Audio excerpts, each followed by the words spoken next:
तो स्वागत है आप सभी का हमारे YouTube channel champion coaching classes में। तो जुड़ चुके हैं आप चैंपियन परिवार में।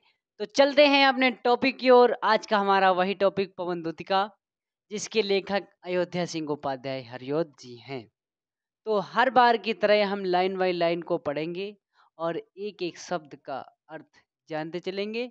तो चलते हैं, हम पढ़ते हैं और एक एक शब्द का अर्थ जान लेते हैं, क्योंकि हम व्याख्या बनाएंगे। तो व्याख्या बनाने से पहले अर्थ जानना जरूरी है। जो प्यारे मंज उपवन या वाटिका में खड़े हों। प्यारे, यहाँ श्री कृष्ण की बात की जा रही है। राधा जी पवन से कहती हैं, प्यारे मंजू उपवन या वाटिका में खड़े हो हमारे श्री कृष्ण। अगर मंजू माने सुंदर, सुंदर उपवन, उपवन वाटिका, वाटिका माने बाग और उपवन माने छोटा सा एक बगीचा मान ले। जो प्यारे, यदि अगर श्री कृष्ण वाटिका में खड़े हों, बाग बगीचे में खड़े हों, छिद्रों में जा कुंडित करना वेणु सा कुंचित हो, कुंचित हो, छिद्र, छिद्रों को में जाकर, कुंडित माने आवाज होती है, करना वेणु सा बांसुरी के समान, कीचको माने बांस होता है, कीचको माने बांस।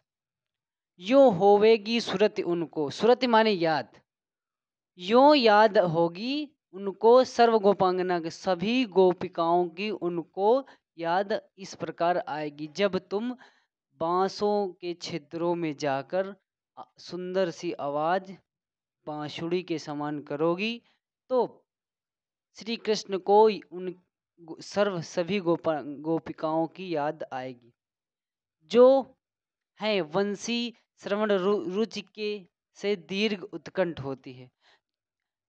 सभी गोपिकाएं वंशी को सुनकर दीर्घ उत्कंठ मतलब व्याकुल हो जाती है। वंशी को जो ध्वनि है उनको सुनकर व्याकुल व्याकुल हो जाती है, व्याकुल हो उठती हैं। लाके फूल कमल दल, कमल दल मतलब जो फूला कमल, जो कमल का फूल खिला हुआ होता है, उनकी जो पंखुड़ियां होती, कमल दल, पंखुड़ी की बात की जा रही है। कमल दल को शाम के सामने ही, लाके फूले कमल दल को शाम के सामने, थोड़ा थोड़ा विपुल, विपुल माने विशाल जल, विशाल जल में व्यग, व्यग माने व्यग माने व्यस्त, व्यग माने व्यस्त होता है। हो डुबाना, व्याकुल होकर डुबाना। यो देना ए भगिनी, भगिन माने बहन होती है, भगिन माने बहन, भगिन माने बहन, भगिन। जतला, जतला माने बता देना या बतला देना, वो इसकी बात करे। ए अभोग नेत्र वाली, मतलब कमल के समान नेत्र, कमल के समान नेत्र, नेत्र, कमल के समान नेत्र, आंखों की ही विरह विद्रा वारी में बोरती है। यहाँ पर आंखों, जो आंखें हैं, आंखें हैं हर बार जैसे पंखुड़ी, जो कमल की पंखुड़ियाँ होती हैं वो पानी में डुबो रही हैं, इसी प्रकार राधा जी अपनी आंखों को विरह विद्रा में, उनकी याद में, वारी माने पानी होता है, आंखों को पानी में भिगो रही हैं। ये हमारा अर्थ हो चुका है। अब सबसे पहले हम हेडिंग डालेंगे संदर्भ, हेडिंग डालेंगे संदर्भ।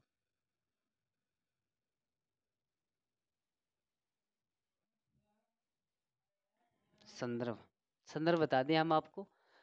प्रस्तुत पद्यांश में, प्रस्तुत पद्यांश हमारी पाठ्य पुस्तक हिंदी काव्य खंड के पवन दूतिका नामक पाठ से लिया गया है। इसके रचयिता या लेखक अयोध्या सिंह उपाध्याय हरिऔध जी हैं। ये हमारा संदर्भ होगा। साथ ही हम डालेंगे इस हेडिंग प्रसंग।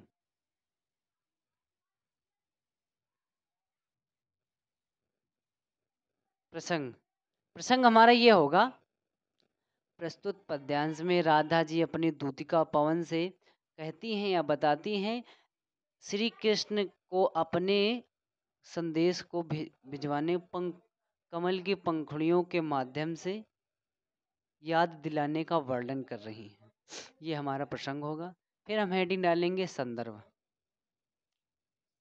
संदर्भ पड़ गया है, प्रसंग डाल दिया है। अब डालेंगे व्याख्या, हेडिंग होगी व्याख्या। व्याख्या बता दें हम आपको।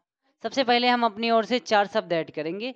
प्रस्तुत पद्यांश में राधा जी अपनी दूतिका पवन से कहती हैं या बताती हैं, जब तुम मथुरा पहुंचना, अगर देखोगी प्यारे श्री कृष्ण, अगर श्री कृष्ण उपवन सुंदर बगीचे में खड़े हों, छिद्रों में जा कौडित करना वेणु सा कुंजित हो, और जहाँ बांस होंगे वहाँ बांसों के छिद्रों में जाकर आवाज बंसी के समान आवाज करना, यूं होवेगी सूरत उनको सर्व गोपांगना की।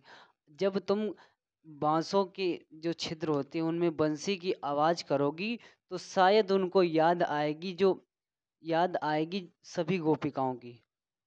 तो होवेगी सूरत उनको सर्व गोपांगनाओं की, तो उनको सभी गोपिकाओं की याद आएगी, क्योंकि जब बंसी श्री कृष्ण बजाते थे तो गोपियाँ उनकी जो बंसी की आवाज़ है उनमें मगन हो जाती थी।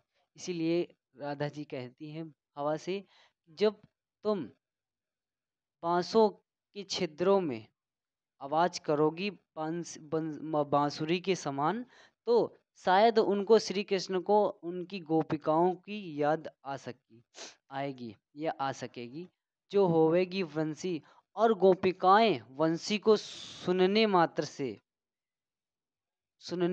से दीर्घ उत्कंठ होती हैं और व्याकुल होती हैं। वंशी को सुनने के लिए गोपिकाएं बहुत ही व्याकुल होती हैं। लाके फूले कमल दल को श्याम के सामने, अगर कोई खिला हुआ पुष्प, उनकी जो कमल दल पंखुड़ियां हैं, श्याम के सामने थोड़ा थोड़ा, धीरे धीरे या थोड़ा थोड़ा, विपुल दल विशाल जल में व्यग व्यग हो कर डुबाना, वे व्यग होकर व्यग हो व्याकुल हो कर डुबाना, व्याकुल हो कर डुबाना।